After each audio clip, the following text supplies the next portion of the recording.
Hey guys, Dr. Eric here with Health Sprout, and today I wanted to just talk a little bit about vaccines. The whole purpose of me having this video is really to just take a look at that pro-vaccine discussion and the anti-vaccine movement. And really, I think before we get into anything, it's good to realize that we're people first, and that's, to me, the biggest thing that I see. It's such a passionate debate when you get people who are really truly pro-vaccine. And now when I mean pro-vaccine, I know most people vaccinate their kids, themselves, whatever, and I wouldn't call them pro-vaccine. Pro-vaccine would be somebody who actually takes a stance against the anti-vaccine movement. And the anti-vaccine movement really isn't a, hey, we don't want you to vaccinate your kids. It's we want to have the ability to choose to not vaccinate, should that make sense to us. And so the first thing is to remember, and we're all people, and as far as I'm concerned, we're called to have a relationship with each other and to love each other first and foremost. So I want to make sure that we don't get ugly on our side. So whenever we have this, I try to just understand and hope for understanding in return.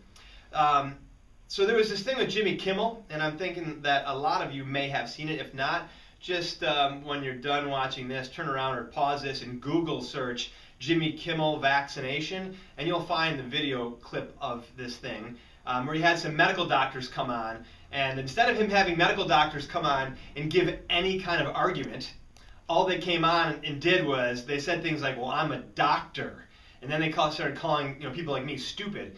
And it's funny, but it's also potentially hurtful. Now, to me, it wasn't hurtful because I've got thick skin, whatever. I thought it was funny. But I could see how, someone else who's fighting for this right to choose the best thing for their kids, and they fully believe the best thing is not to vaccinate, when they see that, they just get angry. Now, the next thing I want to talk about is you have to understand nobody is born into anti-vaccination. I mean, they might be, to some extent, educated that way by parents. As they're growing up, kids might get that information. I didn't get that. So I wasn't born into anti-vaccination.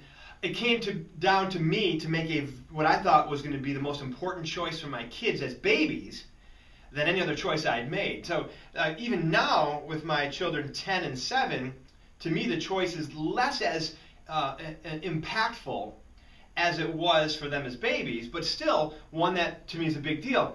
So when my wife got pregnant, we said, well, here we are, and I'm a chiropractor, which we tend to be known to be anti-vaccine, but really that wasn't, I said, you know what, I don't want to be anything other than wise. And so, I think sometimes, like what I saw and what I see a lot of is that whole, you don't want to vaccinate your kids because you saw an email. Well, I'm definitely not that guy. And I'm the guy who openly says, I will discuss and debate it with anybody. I don't care who you are and what your education is. I don't care if you are, your biochem, PhD, and you spent your entire life in it. I would love to debate it with you based upon this graph that I'm going to show you here. So if you look at the graph, you'll see this was the thing that made me say, I don't know that I really want to vaccinate my kids. And the reason being, it's not that I'm saying that I don't think vaccines have the ability to help someone fight off a disease, but from the graph, I don't know that the vaccine is necessary because of what was happening in our culture. And you can see, look at the decline that you see in the prevalence of disease way before there was ever a vaccine introduced into the population. So if the manufacturers are trying to claim victory over these diseases, to me it seems like they're claiming victory that's not theirs. And then the question really simply was, well, is there any harmful side to a vaccine at all? And I think it's pretty easy to argue that anytime you stick a toxin in your body, you open up the potential for harm. And we know without a shadow of a doubt, because the government has the fund that's been set up for years now to pay people who've been injured by vaccines. And you have the vaccine reporting system for vaccine injuries. So when you see that, when you see all of these different areas, you know that there's potential for damage from a vaccine. So then it better have value, right? There better be something that's really going to help me. And then we come to that next question then, which is, well, are vaccines really huge in helping me? And of course, what we're going to hear from the media right now is that, oh, measles is coming back because of all these anti-vaccine people. The reality is right now, we have the highest number of people in our country being vaccinated than ever before. We're reaching deeper into people who typically haven't had access to vaccines. You look at the minorities, and you're looking at these immigrants who are coming to our country who are now getting more benefits than they ever had before. They're getting more medical treatment than they've ever had before. They're actually getting vaccinated, where we have a higher total percentage of our population vaccinated today than ever before, and yet measles is coming back. And who's being impacted by it? They're people with vaccines. So it's not like my kids have it, or like the other people like me have it. And some of them are not vaccinated, but there's a large majority who've been vaccinated. So, and that's why you're seeing this new information came out about, maybe we need a third booster. Maybe we need a da-da-da-da-da. Maybe we need to add more vaccines in. And that may be true for the vaccine to do its thing, but referencing the graph that we just saw, maybe natural immunity is something that can occur in people through pursuing health, pursuing increased immune system development, exposing yourself to a greater variety of viruses at a young age so that the mapping ability of an immune system is elevated. It's the whole body is plastic. It's plastic. What I mean by that is it learns. And so with learning, who knows what you're capable of? We didn't have vaccines for lepers, yet I don't see lepers in my midst. When we consider that, what happened, right? So there's been huge numbers of diseases in our world, in our recorded history, that have never had a vaccine, that are not running rampant. And so we have to understand and accept that there's got to be some level of natural immunity that can occur.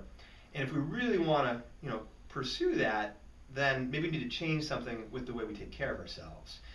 So in the end, and I know I got kind of passionate there, but I hope you get that I'm not trying to tell you why you need to not vaccinate. I'm trying to tell you why I need the right not to vaccinate. I didn't just read an email. I spent years researching.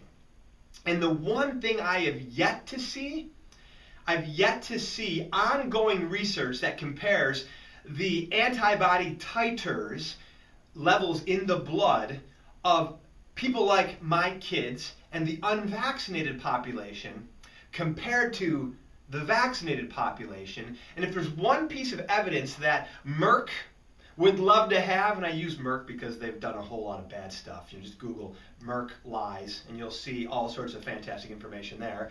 But they would love to have that data that proves that their vaccine is what you need, and yet nobody has done that. So please, you might classify me as a whack job, a kook, or an idiot, a fool. I started with the same mentality that you did. I remember sitting in a classroom and having someone say, vaccines are bad, and I thought, what an absolute fool. And I went through with a closed mind to the idea that vaccines were bad, and I still don't think that they're necessarily bad. I mean, maybe I do, but I don't want you to even worry about that. What I want you to worry about is, are they necessary? I don't drug myself with Tylenol because it's not bad, because guess what? 10 years ago it might not have been bad, and yet today everything we know about it suggests it's horrible. Tell me that we're not going to figure that out about other drugs, including vaccines. Maybe you're right, maybe you're not. Please give me the right to choose. Thank you.